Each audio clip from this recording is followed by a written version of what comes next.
Hi guys, welcome to info Tamil channel. Today நம்ம என்ன video பார்க்க போகிறோம்னா செகண்ட் ஹேண்ட் டிராக்டர் ஒன்று சேலுக்கு வந்திருக்கு. அதை பற்றின டீட்டெயில்ஸ் தான் பார்க்க போகிறோம்.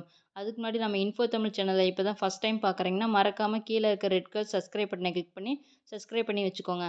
பக்கத்தில் இருக்கிற பெல் ஐக்கானை கிளிக் பண்ணி ஆளுங்கிற நோட்டிஃபிகேஷனை செட் பண்ணி வச்சுக்கிட்டிங்கன்னா நாங்கள் போடுற ஒவ்வொரு வீடியோ அப்டேட்டும் உங்கள் ஃபோனுக்கு உடனுக்குடன் நோட்டிஃபிகேஷனாக வந்துடும். நம்ம டுடே பார்க்க போகிற டிராக்டர் நேம் பார்த்தீங்கன்னா மாஷே ஃபர்கியூஷன் எம்எஃப் 7250 டிஐ. இந்த டிராக்டரோட ஃபுல் டீட்டெயில் வந்து பார்க்கலாம் வாங்க. இந்த டிராக்டரோட மாடல்னு பார்த்தீங்கன்னா 2017 மாடல். ஹெச்பி பவர்னு பார்த்தீங்கன்னா 50 ஹெச்பி பவர் கொண்டுள்ள டிராக்டர். இது வந்து செகண்ட் ஓனர் வண்டி. இந்த டிராக்டர் எவ்வளோ மணி நேரம் ஓடி இருக்குன்னு பார்த்தீங்கன்னா 5000 மணி நேரம் வந்து ஓடி இருக்கு. இந்த டிராக்டரோட ஸ்டேரிங் வந்து power steering, oil break, dual clutch option வந்து அவைலபிளாக உள்ளது. இந்த டிராக்டர் வந்து ஃபுல் ஃபிட்டிங்கோட தான் சேலுக்கு தராங்க. டாப்பு, பம்பரு அண்டு பெட்டு எல்லாமே அவைலபிளாக உள்ளது. இந்த டிராக்டரோட டயர் கண்டிஷன்னு பார்த்தீங்கன்னா ரியர் டயர் வந்து 50% வந்து நல்ல கண்டிஷன்லேயும், ஃப்ரண்ட் டயர் வந்து